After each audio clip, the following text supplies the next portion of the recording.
ہمارے چینل سے جڑنے کے لیے یوٹیوب پر RT ازہری نیٹ ورک کو سبسکرائب کریں۔ اما بعد فاعوذ باللہ من الشیطان الرجیم بسم اللہ الرحمن الرحیم لقد من اللہ علی المؤمنین اذ بعث فیہم رسولا آمنت باللہ صدق اللہ مولانا العظیم وبلغناہ رسولہ النبی الامین الکریم۔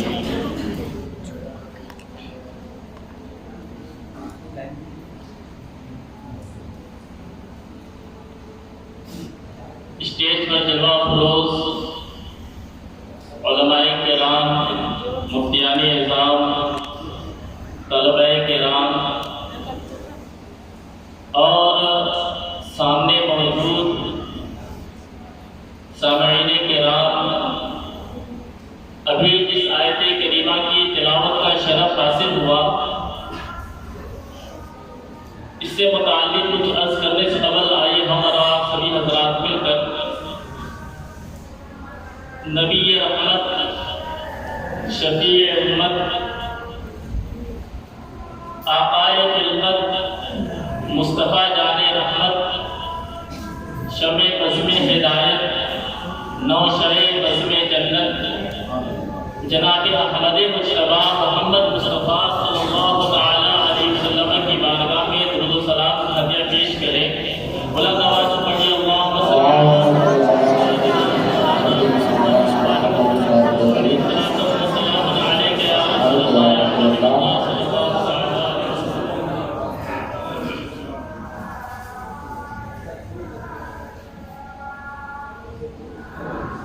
قابل مبارکباد ہیں بیلا کے نوجوانان اور باشندگان جنہوں نے اس مبارک محفل کو سجانے، رچانے، بسانے میں کوئی کمی اٹھا نہ رکھی۔ خاص طور سے آج کا جو ماحول تھا کہ اچانک موسم ناسازگار ہوئی، بارش ہونے لگی، اس کے باوجود نوجوانان نے بڑی محنت کے ساتھ، بہت خوبصورتی کے ساتھ یہ محفل سجائی ہے۔ اس کے لیے وہ مزید مبارکبادی کے قابل ہیں۔ مگر ساتھ ہی ساتھ یہ بھی عرض کر دوں کہ صرف محفل کو سجا دینے سے ہی کام نہیں ہوتا، بلکہ محفل میں آ کر خود کو کامیاب بنانے سے کام بنتا ہے۔ یہ یاد رکھیں کہ محفل میلاد میں آ کر آپ محفل میلاد کو کامیاب نہیں بناتے۔ بھائی محفل کی جب نسبت آمد سرکار سے ہوئی، اسی وقت محفل کامیاب ہو گئی۔ جس وقت رحمت للعالمین سے نسبت ہوئی محفل کو، اسی وقت محفل کامیاب ہو گئی۔ اب آپ آ کر کے محفل کو کامیاب نہیں کریں گے، بلکہ خود کو کامیاب بنائیں گے۔ تو اس لیے آپ حضرات سے یہ عرض ہے، گزارش ہے کہ جتنی محبت کے ساتھ، دلچسپی کے ساتھ، دل لگی کے ساتھ، پیار کے ساتھ آپ نے محفل سجائی ہے، اسی محبت، دل لگی اور دلچسپی کے ساتھ اپنے تمام کاموں سے جلد فارغ ہو کر محفل میں تشریف لے آئے، حاضر ہو جائے، تاکہ ہمارے باہر سے آنے والے مہمان ایک اچھا تاثر لے کر بیلا سے جائیں۔ بہرحال ایک بتاؤ درود پاک پڑھیں، اللہم صلی علی سیدنا مولانا محمد وسلم، صلو علیہ الصلاۃ والسلام علیہ یا رسول اللہ یا حبیب اللہ صلی اللہ تعالی علیہ وسلم۔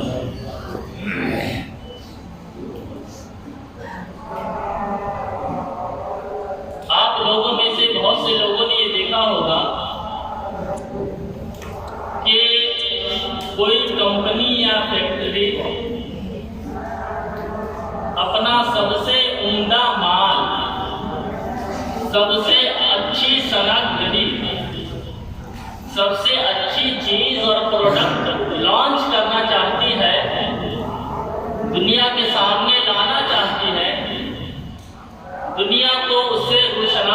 کرنا چاہتی ہے تو اس کے لیے بہت ایڈورٹائز کیا کرتی ہے۔ ایڈورٹائز کی دو صورتیں ہوتی ہیں، کبھی تو کیٹالاگ تیار کرتی ہے، یعنی ایک کتاب ہوتی ہے جس کے اندر اس پروڈکٹ کی بہت ساری جانکاریاں ہوتی ہیں، کیسے چلایا جائے، اس کی کیا خصوصیات ہے، اس کی کیا کس طریقے سے اس کی حفاظت کی جائے، اور پھر اس کے بعد صرف اتنا ہی نہیں کہ وہ کتاب تیار کر کے کیٹالاگ دنیا کے سامنے پیش کر دیتی ہے، بلکہ بعض اوقات اس اہم پروڈکٹ کے تشہیر کے لیے، اشتہار کے لیے، ایڈورٹائز کے لیے مختلف لوگوں کو مختلف جگہوں پر بھیجتے ہوئے اور اس کمپنی کے نمائندے مختلف جگہوں پر جا کر اس اہم بننے والے، سامنے آنے والے پروڈکٹ کی خوب ایڈورٹائز کرتے ہیں اور بہت ہی زیادہ اس کی تشہیر کرتے ہیں، لوگوں کے سامنے اس کو بیان کرتے ہیں۔ ایسا صرف اس لیے ہوتا ہے تاکہ جب وہ پروڈکٹ سامنے آئے، وہ مال سامنے آئے تو سبھی لوگ بغور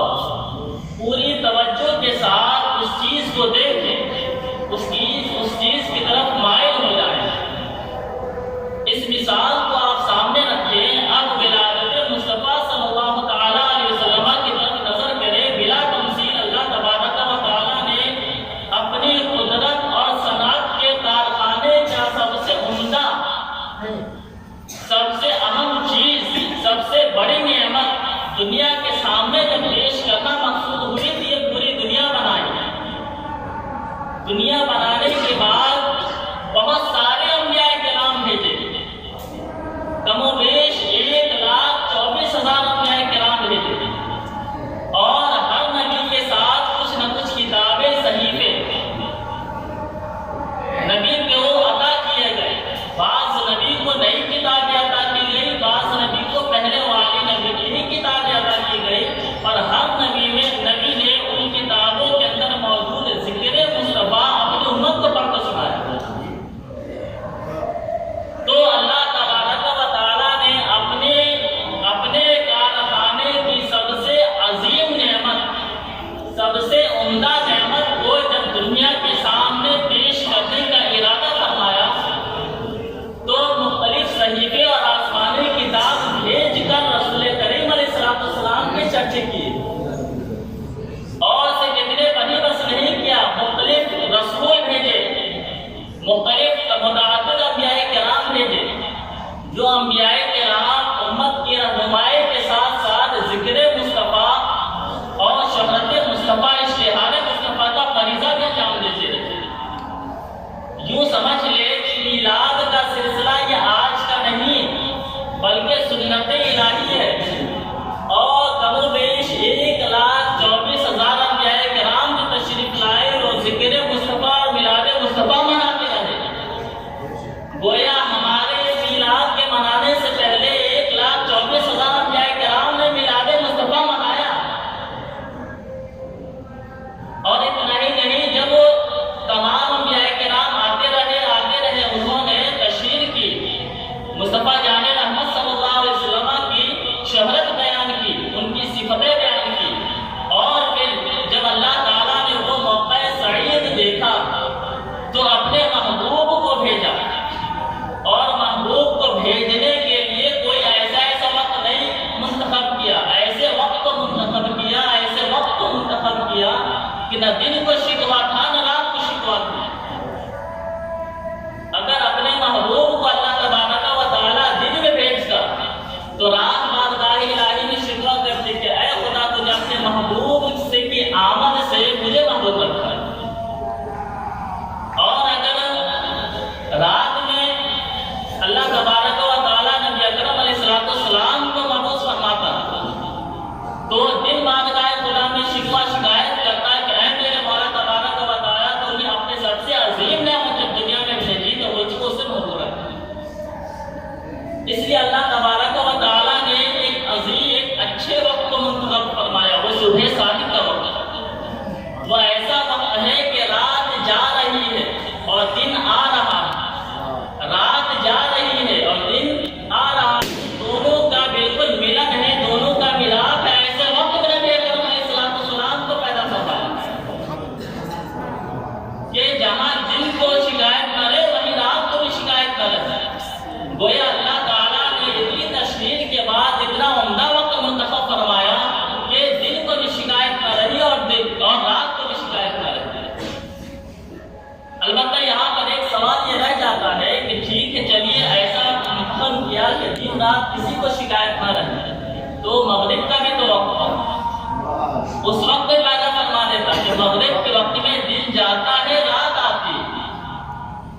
اس وقت پیدا فرما دیتا ہے کہ اس وقت رات دن کا میل ہوتا ہے،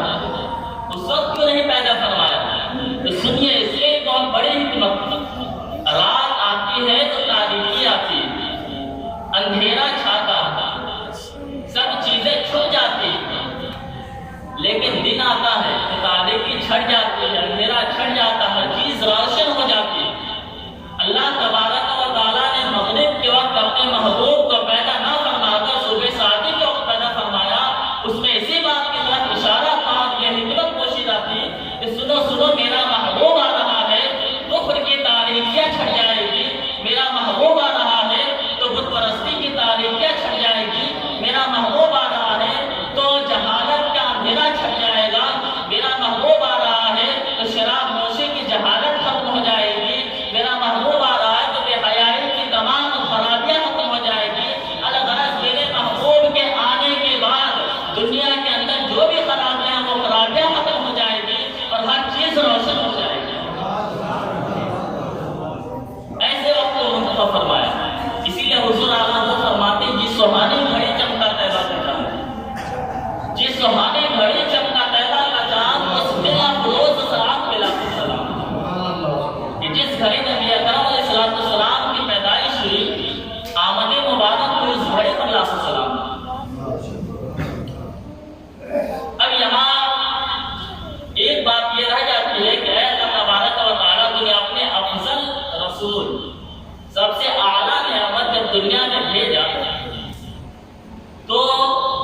سب سے اہم دن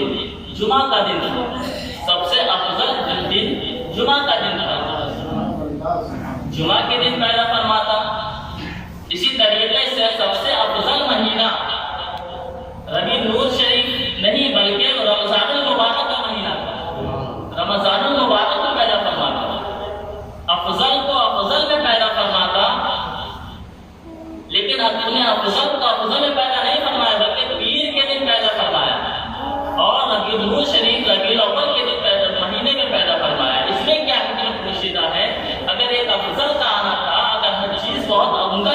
تلاش کی گئی تھی، ہر موقع کو عمدہ چنا گیا تھا، تو اس رسول کی ولادت کے لیے سب سے عمدہ دن تو جمعہ کا دن تھا، اور سب سے عمدہ مہینہ افضل مہینہ رمضان المبارک کا مہینہ تھا، لیکن انہیں ان دونوں کا کیوں چھوڑ دیا؟ تو سنیے، آپ اس سوال کو لے کر کے بارگاہ خداوندی میں عالم تصور میں جب حاضر ہوں گے تو عالم تصور میں آپ کو جواب ملے گا۔ اس کے سے پہلے آپ ایک مثال سمجھیں کہ کبھی ایسا ہوتا ہے کہ مکان مکین یعنی گھر میں رہنے والے کی وجہ سے پہچانا جاتا ہے، اور کبھی ایسا ہوتا ہے کہ مکین رہنے والا، گھر میں رہنے والا مکان کی وجہ سے پہچانا جاتا ہے۔ جیسے مثال کے طور پر یہ لے لیں کہ کوئی گھر ہو اور وہ کس کا گھر ہو؟ وزیر اعظم کا گھر ہو، آدمی کیا کہتا ہے کہ وزیر اعظم کا گھر، تو وہ گھر اس آدمی کی وجہ سے پہچانا گیا، مکان مکین کی وجہ سے پہچانا گیا۔ اور کبھی ہوتا ہے کہ اسی گھر میں کام کرنے والا ہوتا ہے تو کہتا ہے یہ کون ہے؟ کہ یہ وزیر اعظم کے مکان میں کام کرنے والا ہے۔ یہاں پر مکین یعنی گھر میں رہنے والے کی پہچان اس گھر سے ہو رہی ہے۔ ٹھیک اس مثال کو آپ سامنے رکھیں اور بلا تمثیل آپ سماعت کریں کہ میرے خدا نے جب رسول اکرم علیہ السلام کو پیدا فرمایا تو جمعہ کے دن اور رمضان المبارک کو پیدا اس لیے نہیں فرمایا تاکہ کوئی یہ نہ کہے کہ رسول ایک افضل دن اور افضل مہینے میں پیدا ہوئے، بلکہ اس لیے کہے کہ رسول کی وجہ سے ایک دن کو افضلیت فضیلت ملی، اور رسول کی وجہ سے ماہ ربیع الاول کو جو بالکل گمنام تھا فضیلت اور پہچان ملی۔ تو رسول آ رہے ہیں کسی سے لینے کے لیے نہیں بلکہ دوسروں کو دینے کے لیے، بھلا وہ جمعہ کی فضیلت خود کیوں لے، رمضان کی فضیلت کیوں لے، بلکہ وہ تو فضیلت بانٹنے کے لیے آئے تھے۔ چنانچہ سوموار کے دن پیدا ہو کر کے سوموار کو فضیلت عطا فرمائی، اور ربیع الاول شریف کے مہینے پیدا ہو کر ربیع الاول شریف کو فضیلت عطا فرمائی۔ یہی وجہ ہے کہ محدثین کرام نے فرمایا کہ جس شب میں نبی اکرم علیہ السلام کی پیدائش ہوئی وہ شب قدر سے بھی افضل ہے۔ ایسا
ایک رسول کو مبعوث فرمایا۔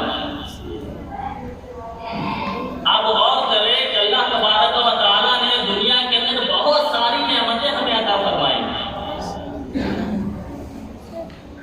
صرف جسم کے اوپر ہی ہم غور کریں، جسم کے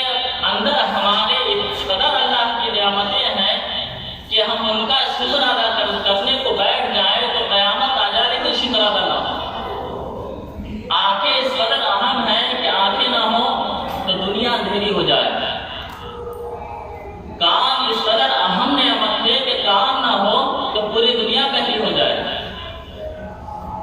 منہ اس قدر اہم نعمت ہے کہ اگر منہ نہ ہو تو پوری دنیا کھلی ہو جائے۔ اگر ہاتھ نہ ہو تو دوسروں کا محتاج ہو جائے، پاؤں نہ ہو تو دوسروں کا محتاج ہو جائے۔ الغرض صرف ہم اپنے جسم پر ہی غور کر لیں تو اللہ تبارک و تعالیٰ نے اتنی نعمتیں جسم کے اندر عطا فرمائی، اتنی نعمتیں عطا فرمائی کہ اس کا کوئی شمار نہیں۔ لیکن اتنی نعمتیں عطا فرمائی تو وہاں پر اللہ نے احسان نہیں جتلایا، اپنے احسان کا اظہار نہیں فرمایا کہ میں نے احسان کیا ہے، اللہ نے احسان فرمایا۔ لیکن جب اپنے نبی کو مبعوث فرمایا، اپنے رسول کو مبعوث فرمایا، تو ویسی صورت میں احسان بھی اس کا اظہار فرما رہا ہے کہ اللہ تعالیٰ نے احسان کیا، احسان فرمایا جب مومنوں کے درمیان اپنے رسول کو مبعوث فرمایا۔ اس کی وجہ یہ ہے کہ آپ سمجھ لیں کہ آپ کے گاؤں میں کوئی بہت بڑا آدمی ہو، کوئی سیٹ ہو مال کے اعتبار سے، اس کے پاس کوئی فقیر جائے اور بھیک مانگے اور وہ پاکٹ سے 5 روپے یا 10 روپے کا نوٹ نکال کر کے اس کے ہاتھ میں رکھ دیں۔ اب آپ یہ بتائیں کہ اب وہ سیٹ چرچا کرتا پھرے کہ فلاں فقیر آیا میرے پاس تو میں نے 5 روپے دیے، فلاں فقیر آیا میرے پاس تو میں نے 10 روپے دیے، تو آپ بتائیں وہ سیٹ کا خوبی بیان ہوگی کہ خرابی اور خامی بیان ہوگی؟ ہر آدمی کہے کہ اس لیے اگر 5 یا 10 روپے کی اس فقیر کو دے دے، اس میں کون سی تعریف کی بات ہے؟ اگر کوئی اس بات کو اپنی تعریف سمجھ کے بیان کرے تو ہر آدمی سمجھ جائے کہ بہت بڑا فقیر آدمی ہے، 5 روپے دیا اتنا چرچا کر رہا ہے۔ کیوں؟ اس لیے کہ یہ 5 روپے اس سیٹ کی طرف نسبت کرتے کوئی بہت بڑی رقم نہیں تھی، اس مالدار کی طرف نسبت کرتی بہت بڑی رقم نہیں تھی۔ ہاں اگر وہی سیٹ کرتا ایسا ہے کہ اس فقیر کے لیے لاکھوں کروڑوں دے دیتا یا گھر بنا کر کے ہر چیز رہنے کے لیے، یہاں تک کہ اس کو کام کرنے کے لیے ہر چیز لا کر کے دے دیتا، تو اب اگر وہ سیٹ وہ مالدار چرچا کرتا تو اب لوگ کہتے کہ واقعی یہ چرچا والا کام اس نے کیا۔ کیوں؟ اس لیے کہ اب اس سیٹ کی طرف نسبت کرتے ہوئے جو اس نے کام کیا، ایک اہم کام کیا، بہت بڑی چیز اس نے دی۔ اب اگر وہ اظہار کرے اپنے احسان کا تو دنیا والے مانے ہی کہ ہاں اس نے واقعی اس پر احسان کیا۔ اب بلا تفصیل آپ یہی سمجھیے کہ اللہ تعالیٰ نے اتنی چیزیں ہمیں عطا فرمائی، اتنی نعمتیں عطا فرمائی، احسان نہیں جتلایا، کیونکہ اللہ کی بارگاہ میں ہمارے جسم کے کسی پارٹ کی کوئی اہمیت ہی نہیں ہے۔ لیکن جب سب سے اہم نعمت ہمیں عطا فرمائی، اپنے قدرت کی سب سے بڑی نعمت عطا فرمائی، اپنے قدرت کی سب سے عظیم نعمت، قیمتی نعمت عطا فرمائی، تو پھر احسان فرمایا، تو اب جو جات نہیں یہ چرچا کیا تو لوگوں نے مانا کہ واقعی اللہ تعالیٰ نے احسان فرمایا کہ اس نے اپنی سب سے عظیم نعمت اپنے محبوب کو ہمارے پاس بھیج دیا۔ وہ ہر عالم کی رحمت ہے، کسی عالم میں رہ جاتے جو ان کی مہربانی ہے کہ یہ عالم پسند آئے۔ بہت سارے عالم ہیں، علماء کرام سے تفصیلات آپ سن سکتے ہیں، لیکن اسی عالم میں اللہ تعالیٰ نے انہیں بھیجا، یہ ہم پر احسان ہے۔ اب اس کے بعد رسول اکرم علیہ السلام کی سیرت کی ہمیں ضرورت کیوں پیش آتی ہے؟ ان کی سیرت ہمارے لیے مشعل راہ کیوں ہے؟ اس کو بہت ہی آسان مثال سے سمجھیے کہ ہر گھر کے اندر یہ ہوتا ہے کہ گھر کے اندر جو بیٹا ہوتا ہے، نعرہ تکبیر، نعرہ رسالت، شاعر اسلام، آمد رسول کانفرنس، نعرہ تکبیر، نعرہ رسالت،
اس سے ہر چیز سیکھتا ہے، اس کی سیرت کو سامنے رکھتا ہے۔ بچیاں اپنی ماں کو سامنے رکھتی ہیں، ان کی سیرتیں سیکھتی ہیں۔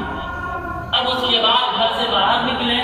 تو بچی یا بچیاں اپنے ٹیچر اور استاذ کو دیکھتے ہیں اور ان سے سیکھتے ہیں، ان کے استاذ اپنے استاذ سے سیکھتے ہیں۔ اسی طریقے سے ہر شعبے کا آدمی اپنے سے بڑے آدمی سے سیکھتا ہے۔ بزنس مین اپنے سے بڑے بزنس مین سے سیکھتا ہے کہ وہ کیسے کرتا ہے۔ ایک انجینئر ایک ماہر اور تجربہ کار انجینئر سے سیکھتا ہے کہ اسے کیسا کام کرنا چاہیے، اس کی سیرت کو سامنے رکھتا ہے، اس کی پوری زندگی کو سامنے رکھتا ہے کامیاب بننے کے لیے۔ لیکن ان تمام کو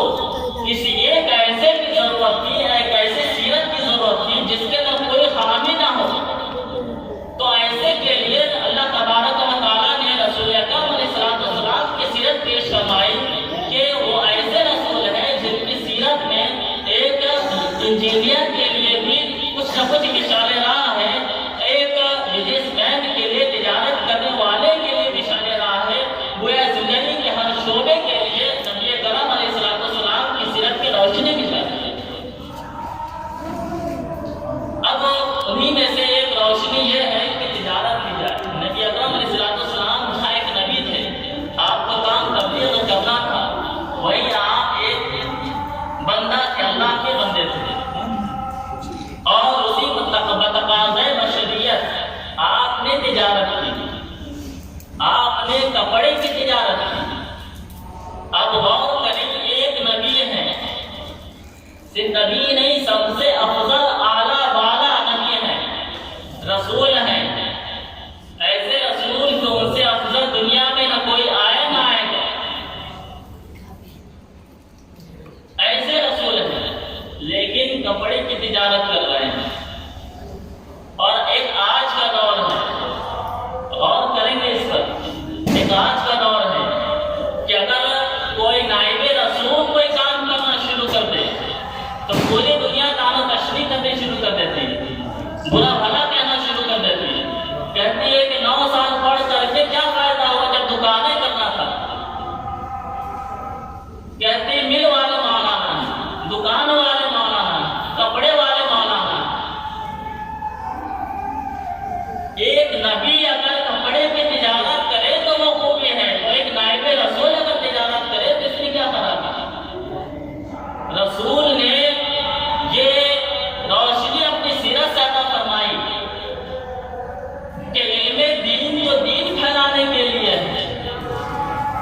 لیکن دنیا کمانے کے لیے علم دین نہیں ہے۔ ہاں اگر کوئی دے رہے ہیں تو ٹھیک ہے،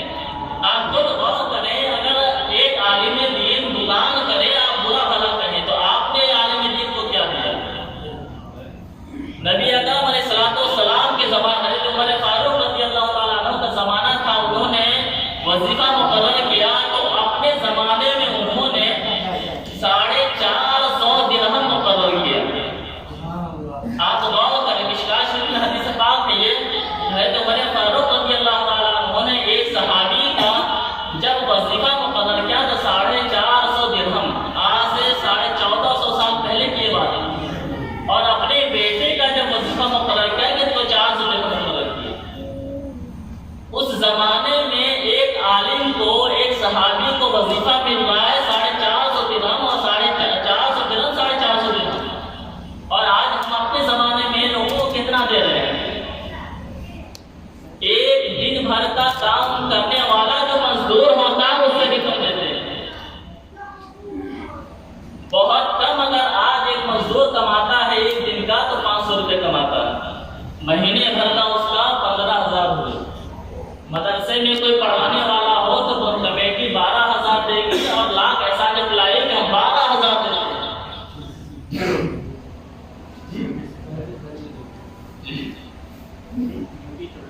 ڈیوٹی 24 گھنٹے کی، مدرس کی ڈیوٹی یا امام کی ڈیوٹی 24 گھنٹے کی، 12,000 کیے، احسان بھی جتلائے، ساتھ میں یہ بھی قرض لگائے کہ چکا کر کے لائیں گے تو آپ کو رکھا جائے گا، نہیں تو آپ چھٹی۔ تو آپ نے دیا کیا امام کو یا مدرس کو؟ بیچارہ وہ خود اپنی تنخواہ تک چندہ کر کے لایا ہے، جو وہ محنت سے کر کے لایا وہی آپ اس کو الٹا دے دیا اور کہہ رہے کہ ہم نے دے دیا۔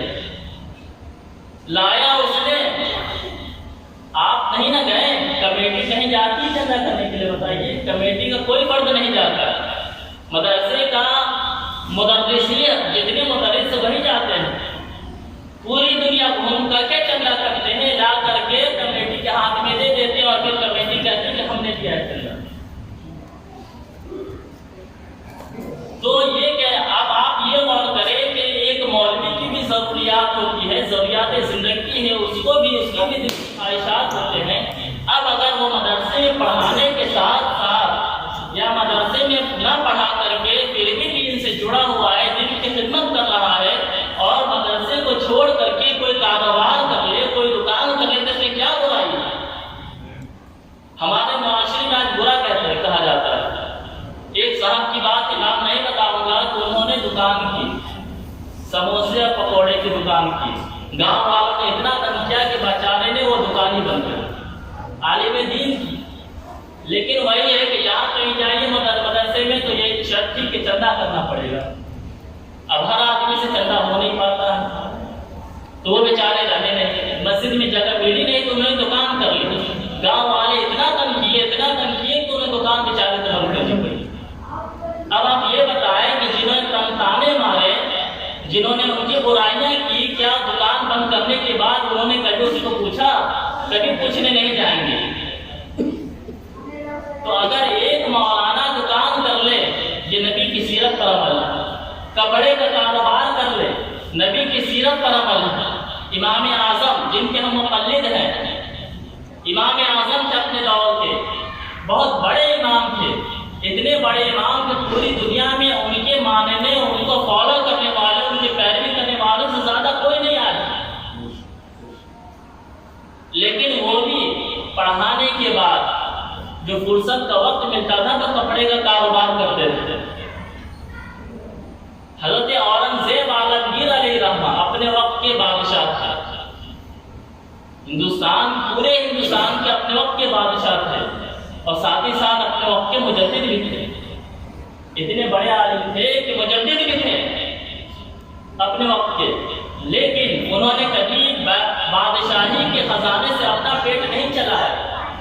ٹوپی سلا کرتے تھے، قرآن میں جد لگایا کرتے تھے اور اس کے ذریعے جو آمدنی آتی تھی اس سے وہ اپنا پیٹ چلاتے تھے۔ اور آج کا یہ عالم ہے کہ اگر کوئی مولانا کوئی دکان کر لے تو کہتے ہیں دکان والے مولانا، اگر ایک پہچان کے لیے کہے تو چلیے ٹھیک بھی ہے، لیکن یہاں پہچان کے لیے کوئی نہیں کہتا، اس کی برائی بیان کرنے کے لیے کہتا ہے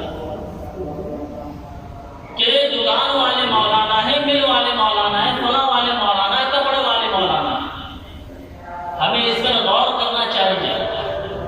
اگر وہ دکان کر کے دین کی خدمت کرے، آپ کو بتاؤں کلکتہ میں ایک ڈاکٹر تھا، وہ ڈاکٹری بھی کرتا تھا، جو کوئی بھی اس کے پاس ہندو آتا تھا تو اتنی چھوٹی کتاب دیتا تھا کہ اس کو پڑھیے گا، بہت اچھی کتاب۔ وہ ڈاکٹری بھی کر رہا ہے اور اپنے دین کی تبلیغ بھی کر رہا ہے۔ تو اگر کوئی آدمی اس طریقے سے دکان بھی کرے اور اپنے دین کو بھی بچائے اور دین کی تبلیغ بھی کرے، لوگوں کو صحیح طریقہ بھی بتائے، تو اس میں کیا خرابی ہے؟ لیکن ہمارے معاشرے میں سے برا جانا جا رہا ہے۔ سیرت النبی کو سامنے رکھے، یہ بری چیز نہیں ہے۔ ہاں اگر کوئی مولانا صرف مولانا ہی لائن میں ہے یہ اچھی بات ہے، لیکن اگر مولانا کے ساتھ ساتھ کوئی کاروباری بھی ہے اس میں کوئی خرابی نہیں۔ نبی کی سیرت ہمیں یہی بتاتی ہے۔ انہیں چند باتوں کے ساتھ ختم کرتا ہوں اور دعا کو مولانا